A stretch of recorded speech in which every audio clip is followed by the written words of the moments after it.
Kaya I don't understand doon sa mga taong tangang vlogger na tulad ni Bagong Lipunan na nagsasabing dalawang paksyon ng DDS. Gago! Walang ganon! Sino nagsabi sa'yo nun? Imaginasyon mo na naman yan sa sobra mong kalunok ng mod. Imaginasyon mo yan, Brad. Walang ganon. Walang dalawang paksyon ng DDS. Isa lang ang DDS. Malakas na ito si That's it. Walang Banat paksyon. Bay. Hindi ho kailangan humingi ng approval o kasama si... Sabi nga niya paulit-ulit, di ba? Kahit ako na lang mag-isa, okay lang. Tatayo ako. Yun ang totoo dyan. Kaya there is no such thing as two paksyon. Tupa ka kasi. Totoo. A lie repeated 1,000 times baka maging totoo. Dito pa lang supalpalin ko ng ito. Pero ang PDEA na yan, naniiwan. Huwag kayong magtaka na PDEA walang ibigay sa kanya. Kung presidente maghingi sa sarili niyang derogatory report, ibigay mo? Oo nga naman. Magsabi talaga wala. Tingnan mo, pag nawala na si Marcos, di ba maglabasa ano na buhay, video.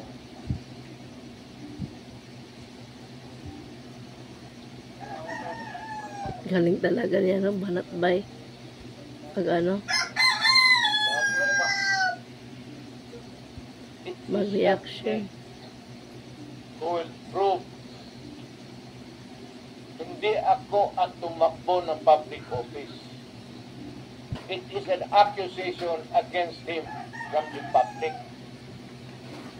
Bakit ko iproba? It is for him to sit in the Luneta Park, pakuha siya ng dugo doon, independent entity o doktor, magpakuha rin ako, sige, pati ako, pakuha siya ng blood test. Yan, that is how the way it is proved. Hindi marunong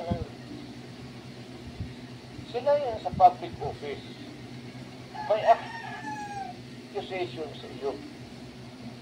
Then you have to disprove it. It is not for me to prove it. Hindi naman tayo partilitigas dito. I am not the plaintiff and you are not the respondent. Ano ka man? This is governance. Pag sinabi, Mayor, balita namin, magnanakaw ka. Hindi totoo yan. Pag matakbo ako, malinis ang budhi ko. Patong istan lang bigyaw, yan ko eh. Try to disprove. Mas taas. Kwarto ni Ken. It is Gusto kwarto ba na mo? to suggest that I prove it. I am not a public official. But that, itong si Bongbong, ito kasi sinasabi ni Pangulong Duterte, hindi ho ito korte na ako ang may burden of proof na kailangan kong patunayan. Hindi, dahil since ikaw yung public official, pasinungalingan mo. At the same time, pupunta tayo sa batas. Tandaan ninyo, there are three kinds of evidence. Alam niyo ba yun? Pagdating sa batas. One, testimonial. Diba? Ibig sabihin, through a witness. Kaya nga, may witness, tapos doon, yung kalaban, titingnan yung credibility ng witness mo. Pero, that's the first. The second one is documentary o document. Ibig sabihin, meron kang mga documents to prove it. Kaya nga sabi niya dito, ang the best niyan, pareho tayo magpatingin. Tapos sa independent para sa documentary. At higit sa lahat, ang pangatlo, ito yung tinatawag na circumstantial evidence. Ano ibig sabihin po nun? Ang ibig sabihin po nun, yung mga circumstances, like,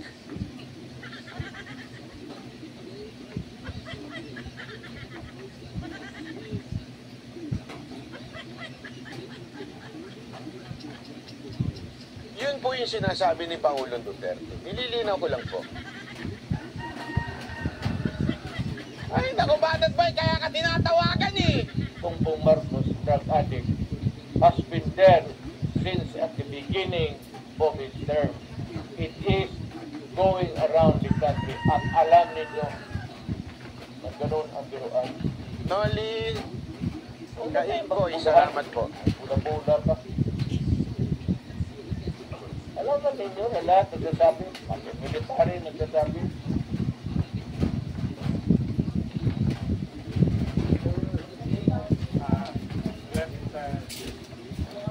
Let us allow Yawian ko. Si Darvin lang talaga mas Darvin.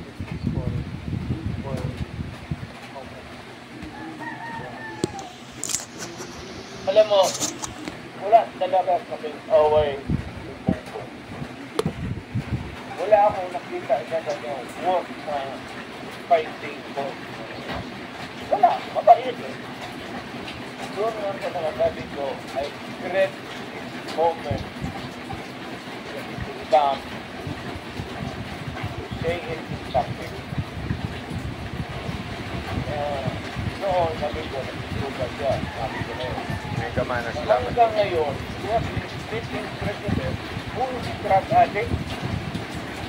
So how can you now rally the people behind to observe the law, pati yung mga PDEA, pati yung mga police, mga military, how do you expect people now? And may I ask the President, bakit ka pumunta ng Germany right before campaign? Bakit ka nagpapagyatigit?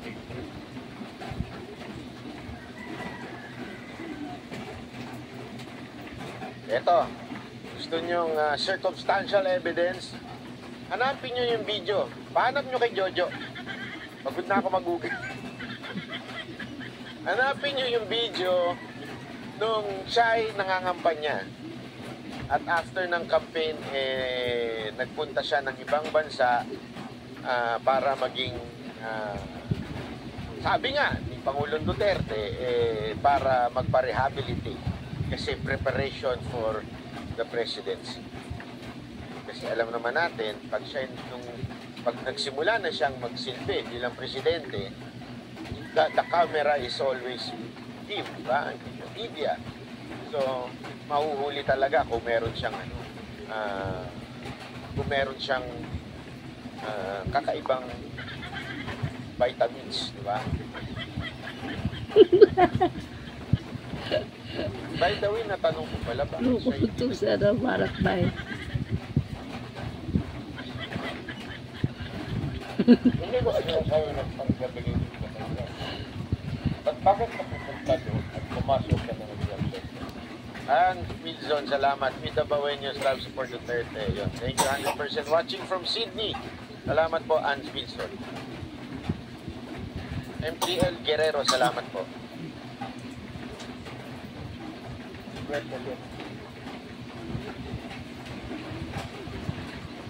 Ang amin lang naman sana, sinabi ko naman sa inyo, Lisa, ikaw, pati si ang politika ng Pilipinas, kayo lang ba? You consult the people. Nag-conduct pa kayo ng public hearing sa mga politika. Sound off kung anong gusto ng tao. Sabi ni Manuel Malari, totoo ba na bayaran kayo ni Bantag EDS? Isko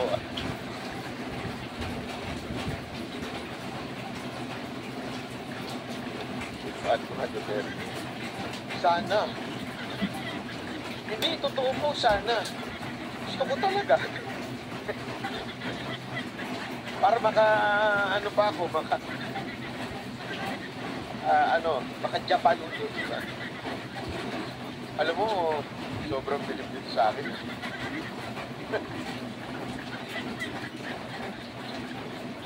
Binayaran, si Bantag may pera. Si Tebes, inubos nga negosyo ni Tebes, si Isko. at si Pangulong Duterte. Gusto mo ba ipakita ko sa iyo yung resibo ng ticket ko papunta sa Davao? Papakita ko sa iyo, ha? Kung magkano yung sariling bulsa natin yun. Wala eh. Basta pagdating noong decided na mayroon ng ampera sa Congress, walang limit yan. Kung magpa-imprenta bukas ng si Romardes ng isang truck ng pera, that's it. That's not yet how the value of the get to go. It is not serve to wrap up yung paket ng pera. Ito na ganda eh. Ito na sinasabi nila. Pero yung tatlong decide to shift to parliamentary. Sabi nito, Lord, si Atty. Glenchong, sagot daw nila PRD yung hotel and transpo. Ako, ewan ko. Hindi ko alam sa kanya, ha? Pero sa akin, hindi. Sa akin mismo, ginamit ko PayPal. Kasi talaga, kaya nga palang ang aking sinasakyan papunta doon. Dahil ang PAL may PayPal. Totoo po yun. Para lang alam nyo. Ako, wala ako itatago. Ano ngayon kung may PayPal? Ang kinikita ko po sa Facebook, sa PayPal na pupunta. So, ibig sabihin, nandun yung, kunwari, kung ano man naiipon ko sa Facebook dahil monetize ang Facebook ko, nasa PayPal. Kaya, nagagamit ko ngayon yun pag pumupunta ako sa mga ganyan na lugar. Yan yung totoo yan. Kaya nga sabi ko sa inyo, ayoko, nahihiya lang ako ipakita yung ano ko dito. Hindi, sabihin nyo dyan, kung gusto nyo ipakita ko, papakita ko. Yung resibo, nasa akin mismo. Ako mismo nag-book. Pero kung ngayon ipakita ko, okay lang din. Hindi naman problema. Kasi ito namang, itong Congress, binibili naman nila. Pumapayag naman ang mga putang ina. Ito po, hindi siya, yun na, sila, parang, tagatama, sila nga, hindi talaga pumayag yun.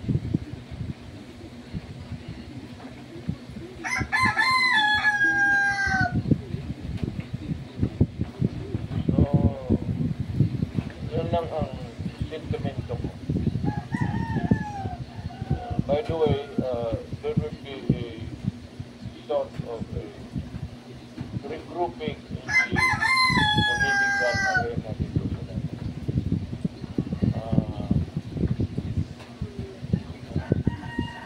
Still in the works. Pero si Congressman Alvarez ang bigyan ko ng siya magdalaman. Redmi po left Wanderer, salamat po.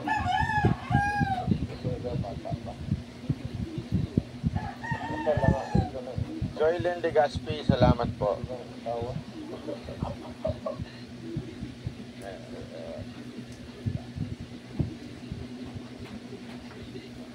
Ito na, pag-uusapan na nila yung tungkol po doon sa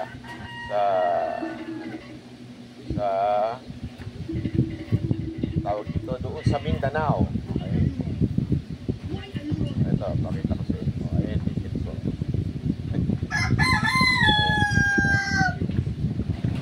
Ako po nag-book niya, contact information. Ay, shit, nandito. Ayan yung email ko. Ayan. So, ayan. Para alam nyo, ako nag-book mismo niyan. Ayan, ito, presyo. Ayan, 45,000. Pati, wala dito. Nandito rin yung seat number. Diba? Honest ako sa inyo, hindi ko, ayan. Para alam niyo. Diba? Anong snack supply?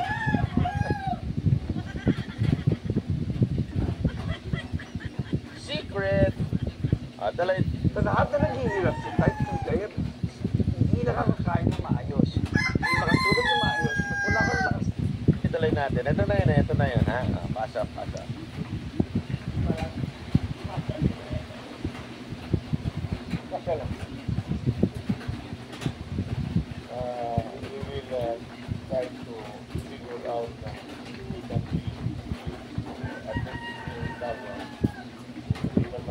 Bakit ang mahal? Business class po kasi yun.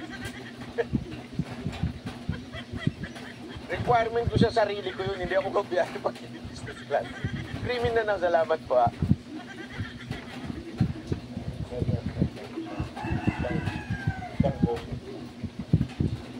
Pero ako magplanta ako.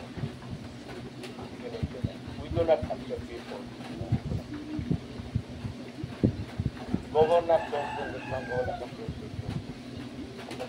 David Christensen, salamat po. Pang Ikaw, Starbucks, ano, salamat madam. Pagdating ng pera,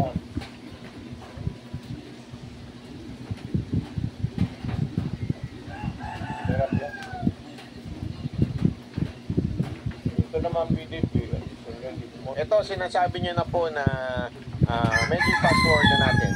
Sinasabi na po niya dito na gusto niya po maiwalay po ang Mindanao. Kung itutuloy-tuloy itong ganitong klaseng governance sa Pilipinas, mas gugustuhin pa nilang lumiwalay na. Kasi kung maaalala ninyo, naalala ko to nung kinikwento ito dati sa amin, na even before PRRD came into power, or came into president, diba? Gusto na ng Mindanao lumiwalay kasi talagang naiitsipwera sila. Sabi nga nila, ng mga taga Mindanao to kung hindi daw naging presidente si Duterte, malamang sa malamang umalis na talaga Mindanao sa Pilipinas. Yun yung plano ng Mindanao noon. It was PRRD ang pumigil dito. At ang bargaining niya, naalala ko noon, binabanggit niya sa speech niya din, pati sa mga meeting, yung BARM. Yung ginawa nilang BARM. Because of that, kasi yun yung parang yung pinangako niya nung siya naging presidente, aayusin ko tong Luzon. Isang bansa tayo. Luzon, Visayas, Mindanao. So, ang parang kompromiso nun yung BARM. So, gano'n na nangyari nun. But this time, nakikita nila na talagang ginagago na po. Ginagago na po nila yung ating bansa. So, ang kanila ngayon, nag-gather sila, actually, inatasan niya nga si Alvarez, na magtipon-tipon ang mga, sabi niya nga, even if hindi PDP, kasi sa totoo lang, sa PDP, ilan na lang silang natira. Alam naman natin, mga kongresista, mga ano yan mga balimbing yung mga animal na yan hawak yan ng speaker di ba? Mismo si Pulong na nagsabi itong ilan na lang ang natira, si Ungap o si Tebes at saka si Pulong, yan na lang ang natira sa likod ni PRRD na talagang hindi nagpatakot. Kaya nga po ito ang siste ngayon nangyayari. Alam niyo po, kung mangyari ho ito, sa totoo lang, it is something na hindi na mapigilan. Puputok at puputok to.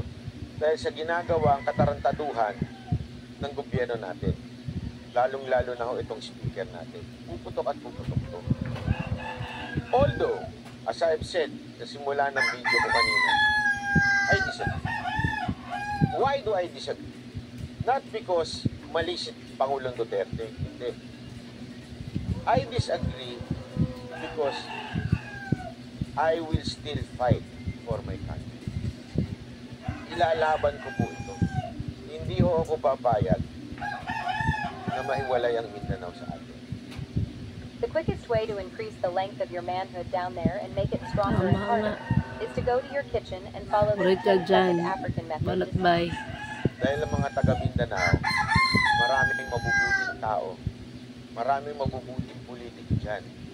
Nandyan nga ho yung maayos. Oo, may mga masasama na normal naman po yan. Pero mabuti pong tao yung mga yan. Marami ho tayo mga kapatid dyan na sa totoo lang, nabibwisit na sa itong kingdom ng Maynila. Pero ako, hindi ako papayag. Ipaglalaban ko ang bansang Pilipinas. Talagang ilalaban ko ito as much as I can. I will fight for my country hanggang kaduluduluhan. Sabi ko nga magkamatayan na. Honestly, magkamatayan na. Pero ilalaban ko. Kasi, ang ganda ko nung sinabing, nakalimutan ko lang kung ano yung exactong words. Pero, this is something na nag-stick sa akin yung sinabi nila Tony Vic. Meron siyang keynote na sinabi niya. May quotation na English to, pero Tagalogin na. Sabi nga mawala na ang kaibigan mo, mawala na ang mahal mo sa buhay, mawala na ang kahit sino man, huwag lang mawala ang purpose mo sa buhay. Kalimutan ko na. Kung alam niyo yun, kung quotation na yun, pakilagay nga dyan yung pangalan ng quote. Sinabi niya hulyang kanina. It really, alam mo yun, na-stick sa heart ko na tama nga naman. Lahat ng bagay sa mundo mawawala. Ay, yung jowa mo iiwan ka niyan. Kala mo lang hindi. Pati asawa mo. Hindi, totoo naman Why do I say this? Hindi dahil masama asawa mo. Okay? Hindi yun ang punto ko dito. Lahat po yan mamamatay. I mean, you do not know when. Hindi mo naman masasabing, old age lang mamamatay asawa ko. Diba? Hindi. Madalas mo nga isumpain. Mamamatay na maaga yan.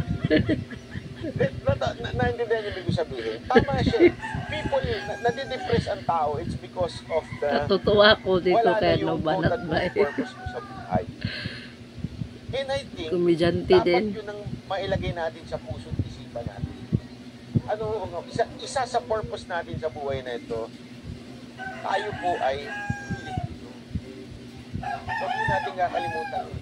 Hindi ho disgrasya na ikaw pinanganak sa Pilipinas.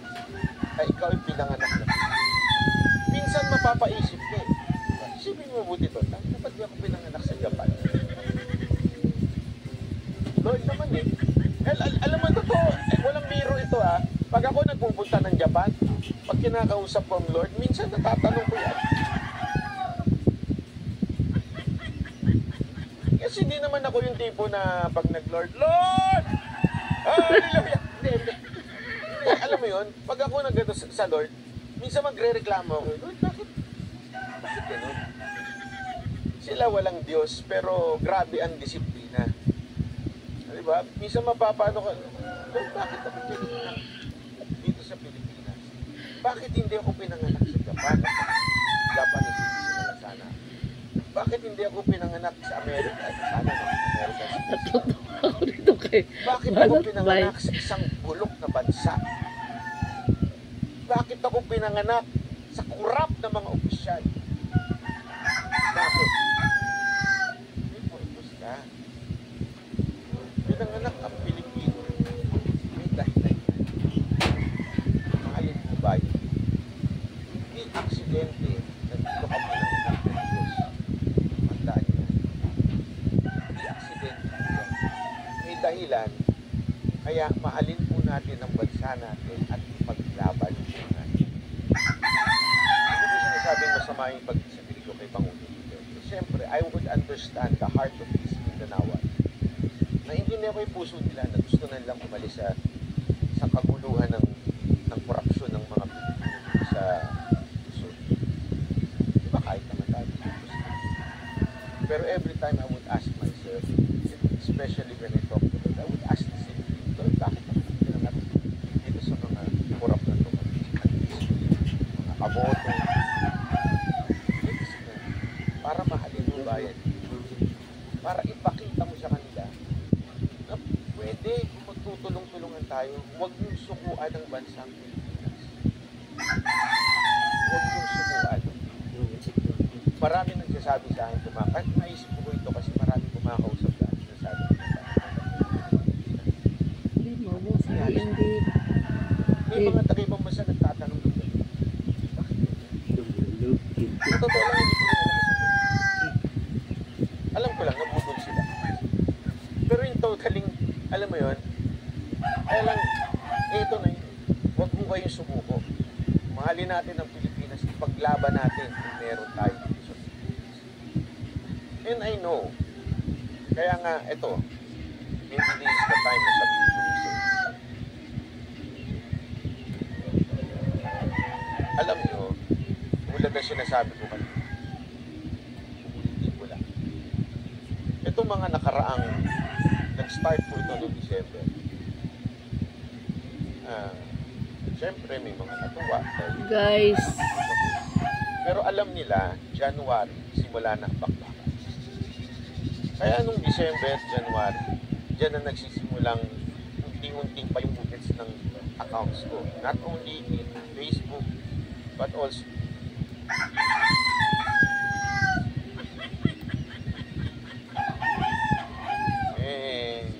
at saka